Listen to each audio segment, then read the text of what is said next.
बिस्मिल्लाहिर्रहमानिर्रहीम। नाज़रीन अस्सलाम वालेकुम, मैं हूं आपका मेज़बान साबिर शाकिर। वफाकी दारुल हुकूमत इस्लामाबाद और रावलपिंडी से कुछ ताज़ा तरीन और अहम मालूमात आपके साथ शेयर करते हैं। पाकिस्तान के हालात वाक़यात, सियासी सूरत हाल हमारे हुक्मरानों के लिए परेशान कुन, और उन्हें हमसे ज़्यादा मालूम है कि आने वाले दिनों में उन पर किस किस्म की मुश्किलात और किस किस्म के दबाव आने वाले हैं। उसकी वजह यह है कि हमारी जो इस्टेब्लिशमेंट है, हमारी मिलिट्री लीडरशिप है, उनका किबला व काबा हर दौर में अमरीका रहा है, और अमरीका से ही गर्म हवाएं आ रही हैं और मुख्तलिफ़ तरीक़ों से आ रही हैं। फिल वक्त इनडायरेक्टली उनको कहा जा रहा है कि आप इमरान खान को रिहा करें, पाकिस्तान में जमहूरियत बहाल करें, पाकिस्तान में नए इंतखाबात करवाएं, पाकिस्तान में बुनियादी इंसानी हकूक़ बहाल करें और आज़ादियाँ बहाल करें, मीडिया को आज़ाद करें, अदलिया को आज़ाद करें।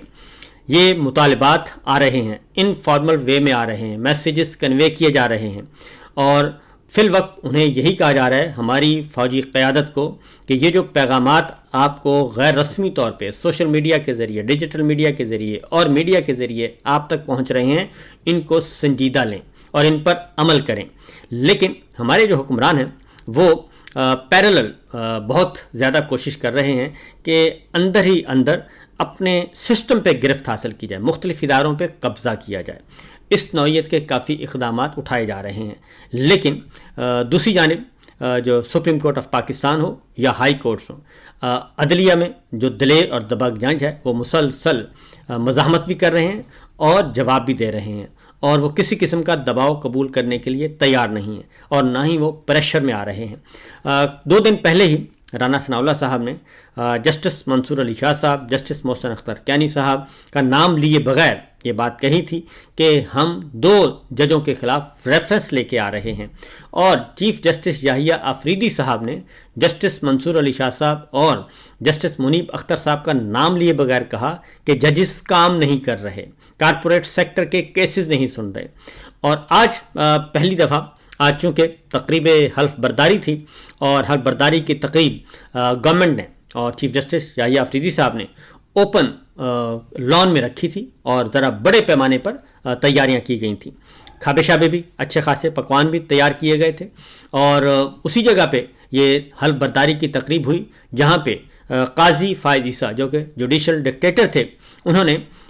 एक यादगार वहाँ पे तामीर की है और बुनियादी इंसानी हकूक़ की तख्तियाँ लगाई हैं। वहीं पे आज अदलिया की आज़ादी की तदफीन हुई। तो इनका ख्याल था कि शायद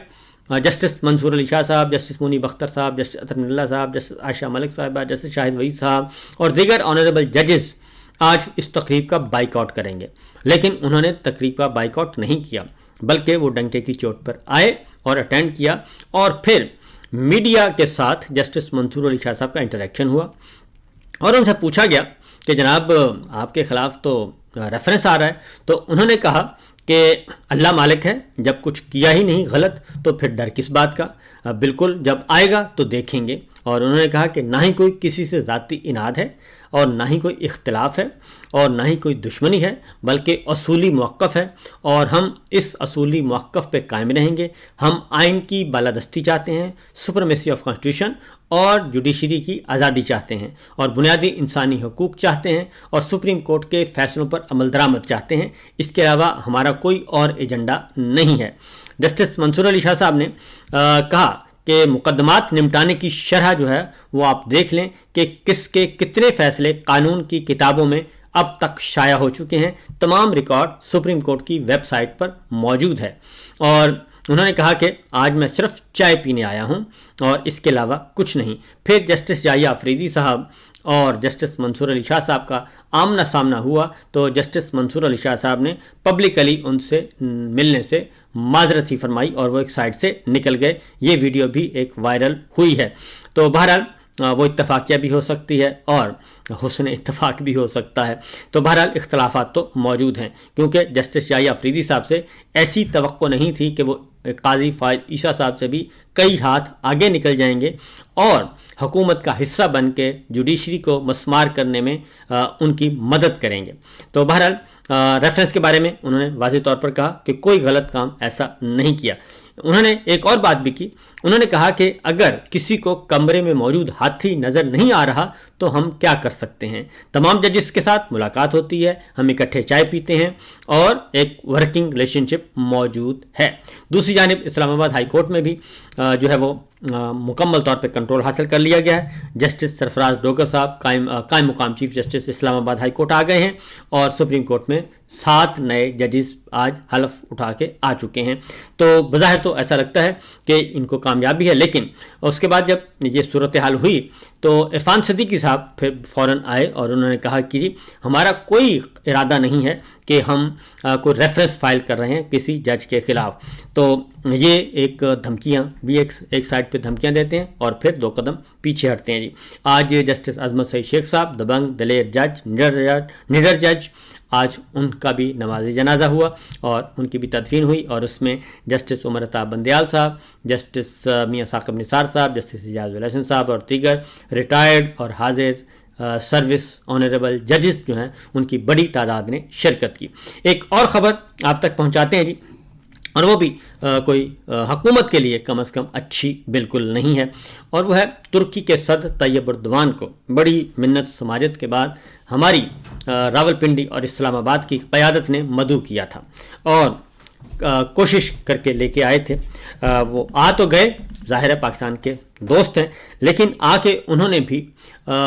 کسی قسم کی سرمایہ کاری سے انکار کر دیا ہے اور انہوں نے کسی سرمایہ کاری کا کوئی معاہدہ نہیں کیا۔ جو کچھ بھی ہوئی وہ مفاہمت کی یادداشتیں ہیں کہ ہم یہ بھی کریں گے، یہ بھی ہو سکتا ہے، یہ بھی خواہش ہے، اس طرح کی انہوں نے ایک لمبی چوڑی جو کچھ یہ چاہتے تھے اس طرح کر دیا، لیکن کسی قسم کی سرمایہ کاری سے معذرت فرمائی ہے اور انہوں نے بھی یہ کہا ہے کہ آپ اپنے سیاسی اختلاف اور سیاسی دشمنیاں ختم کریں اور عمران خان صاحب کو رہا کریں، پاکستان میں پولیٹیکل سٹیبلٹی لے کے آئیں۔ اور ماضی میں بھی طیب اردوان جو ہیں وہ پاکستان کی لیڈرشپ کو یہ مشورہ دیتے رہے ہیں کہ آپس میں لڑنا چھوڑ دیں اور پاکستان کو ترقی کی طرف آگے لے کے جائیں۔ طیب اردوان کی بہت زیادہ خاطر مدارت بھی کی گئی اور ہماری عسکری قیادت کی طرف سے بھی ان کو فضا میں سلامی بھی دی گئی اور پاک فضائیہ نے سلامی دی، اور اس کے بعد نیچے زمین پر ایوان صدر میں شہباز شریف صاحب نے گاڑی ڈرائیو کی اور